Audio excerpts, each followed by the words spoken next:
Good morning.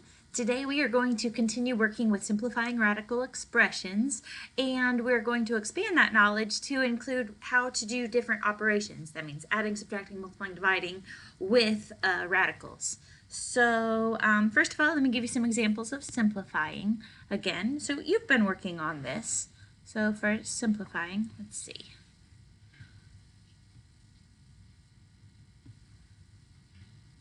Simplifying. Let's say we had the square root of 25x to the 10th. This one's pretty easy. So I like to look at the numbers and the letters separately. So I would first start out with just focusing on the square root of 25. Well, the square root of 25, that comes out nice. That's just 5. Now let's look at the square root of x to the 10th part of it. So I'm thinking about something times itself that gives me an x to the 10th. And I need to have the same thing in both of those blanks if this is a square root. Just like if you think about the 25, 5 times 5 is how you get that 25. Is there something like that that will give you an x to the 10th? Well, the base is going to have to be x in both of those. Now, when I'm multiplying, what do I need to do with the exponents? I need to add them. So this is going to have to be a 5 and a 5 in order to make that x to the 10th. So the square root of x to the 10th is going to be just x to the 5th. So there we go. We've simplified that. Let's say we had a different root, though, besides a square root. What if I had a fourth root of something? Let's do the fourth root of 81x to the 40th. Okay, so the fourth root of 81, let's start with that part, the numbers part. So is there something that you can take times itself 4 times that will give you an 81? Well, let's try some different possibilities here. Let's try 2. Okay, let's start little. What's 2 times 2 times 2 times 2? See, 2 times 2 is 4. 2 times 2 is another 4. So 4 times 4 would be 16. That's not big enough. Okay, so let's try something else. Let's try 3s. What would 3 times 3 times 3 times 3 be? Well, if I have 4 3s, so 3 times 3 is 9. 3 times 3 is another 9. So I have 9 times 9. That would be 81. Okay, so the fourth root of 81 is 3.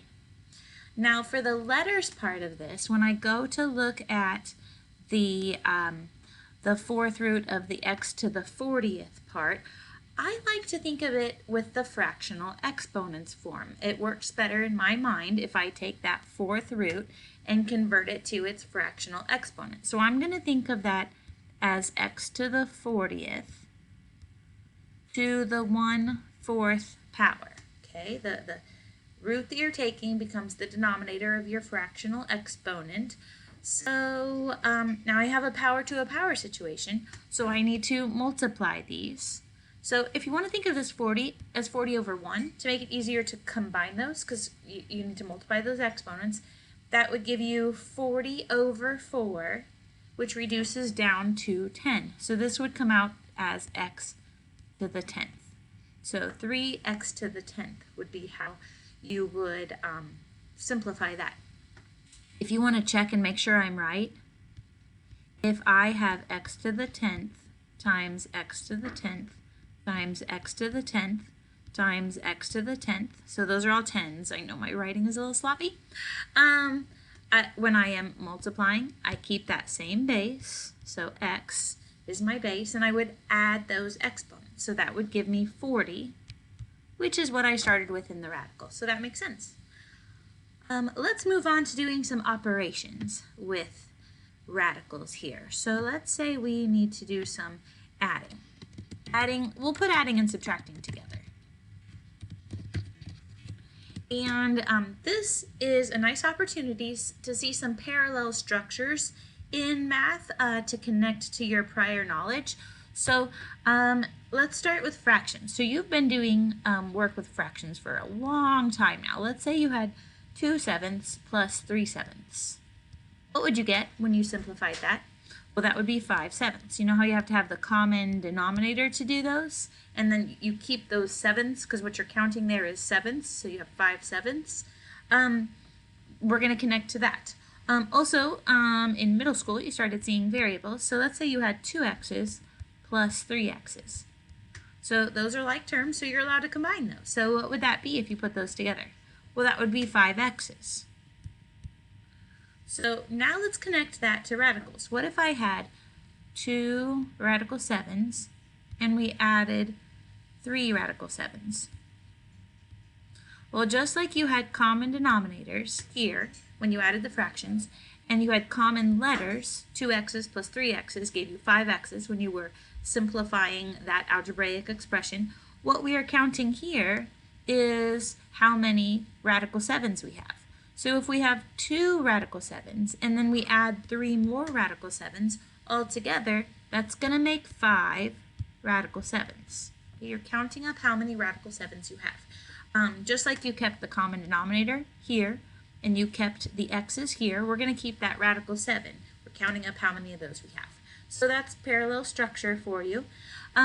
Notice it worked because I had matching radicals. In order to add and subtract these, you need to have matching radicals, okay?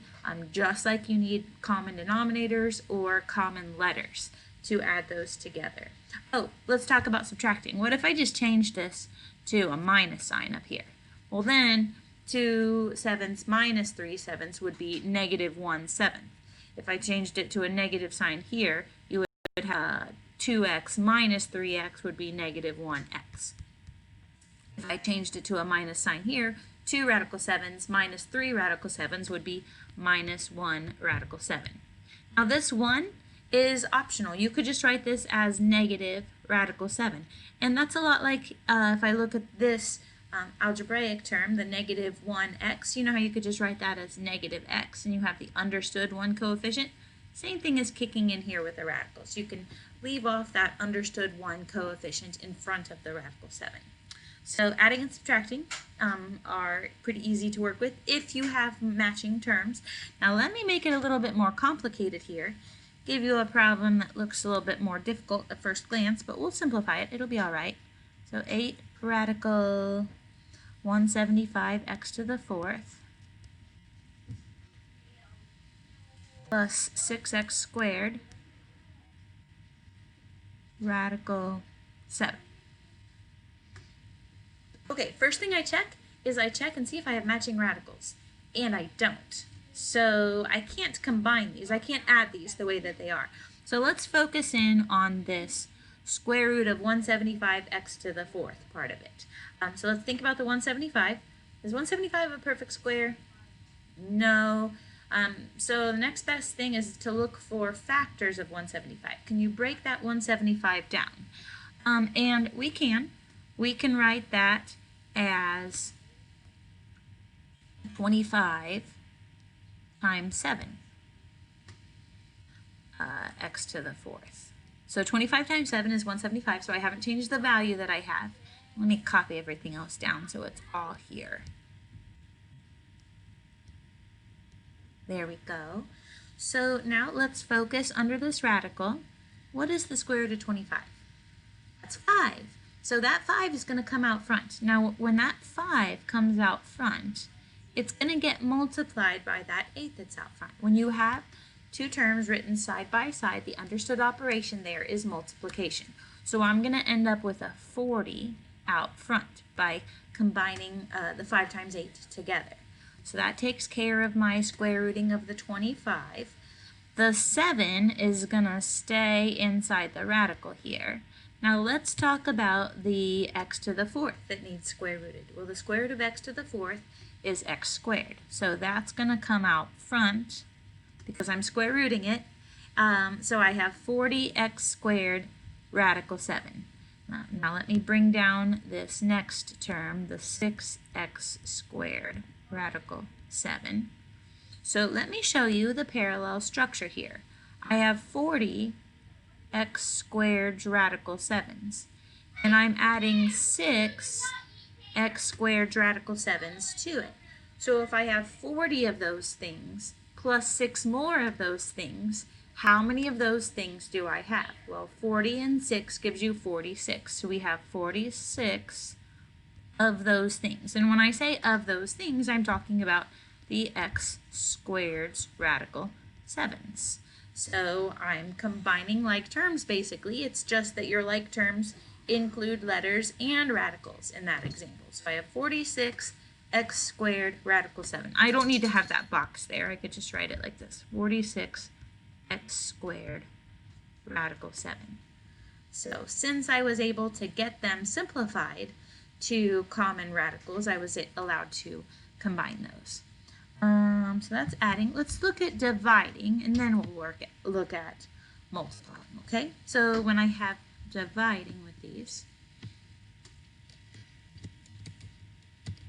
it's going to look complicated at first glance, but it won't be that bad once we get started with it. So let's say we have the square root of 63 x to the 7th, y to the 12th, over the square root of 7 x cubed y squared. Okay, so I have a radical in my numerator and I have a radical in my denominator. So do you remember when we were simplifying radicals that I said you didn't want to have a fraction under a radical, so we split it up top and bottom? Well, we're going to use that rule in reverse right now so that we can simplify this fraction. So I'm going to write this, since I have the square root of the top and the square root of the bottom, I'm going to write it as one great big humongous square root sign. So the square root of 63 x to the 7th, y to the 12th, over 7x cubed y squared. So if you focus in on that fraction, you can simplify a whole lot of stuff in that fraction there. So let's start with the 63 and the 7. What's 63 divided by 7? Well, that leaves a 9, and that 9 would be up top. Now let's look at the x's. We have x to the 7th on top and x cubed on the bottom. So when you are dividing, you subtract the exponents, so that would be x to the 4th. So you would have x to the 4th left up top here. And then let's look at the y's. You have y to the 12th over y squared, so that would be y to the 10th when you subtract those exponents. So they're gone in the denominator, and you'll have y to the 10th left on the top. So notice this is still under the radical. I have not done anything with that square root sign. So it's the square root of, I have a 9, and I have an x to the 4th, and I have a y to the 10th, and my denominator is totally gone. Okay, so I just have to work on simplifying this radical. So what's the square root of 9? If I start with that, square root of 9 is 3. What is the square root of x to the 4th? Well, that would be x squared. What is the square root of y to the 10th?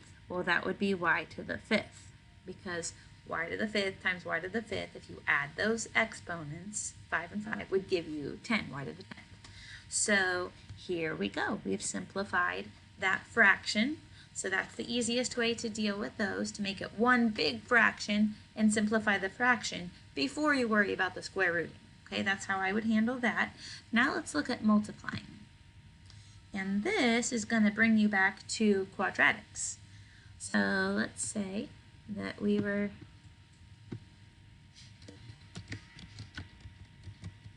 multiplying. Let's say we are going to multiply something like this. So we have 2 plus radical 7, and we're going to multiply that by 2 minus radical 7. Okay?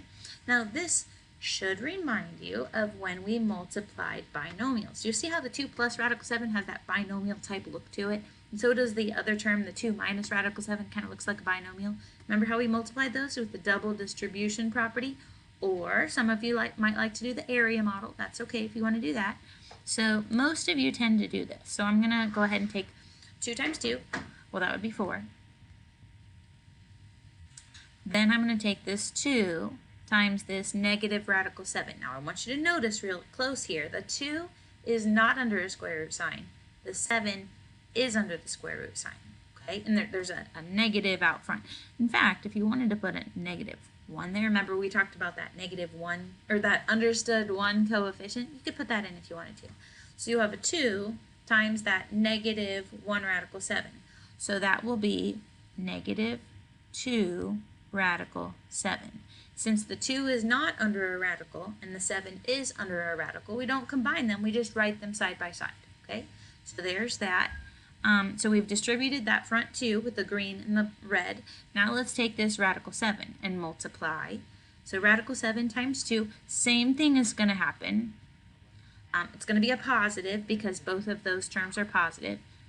2 radical 7. And now let's take that radical 7 times this negative radical 7. So that'll be negative. Positive times negative is negative. Radical 7 times radical 7. Now this time they're both under square roots, so we're allowed to multiply those. So that would be the square root of 49. You can combine what's both under radicals. So now if you look at this line, we can do some simplifying here. So the first thing that jumps out at me actually is that square root of 49. What is the square root of 49? Well, that's just 7. So I have 4 minus 2 radical 7 plus 2 radical 7 minus, and then I'm going to replace that square root of 49 with just plain old 7. The next thing that jumps out at me is if I look in the middle here, do you see how you have minus 2 radical 7 and then plus 2 radical 7? Those are going to cancel each other out.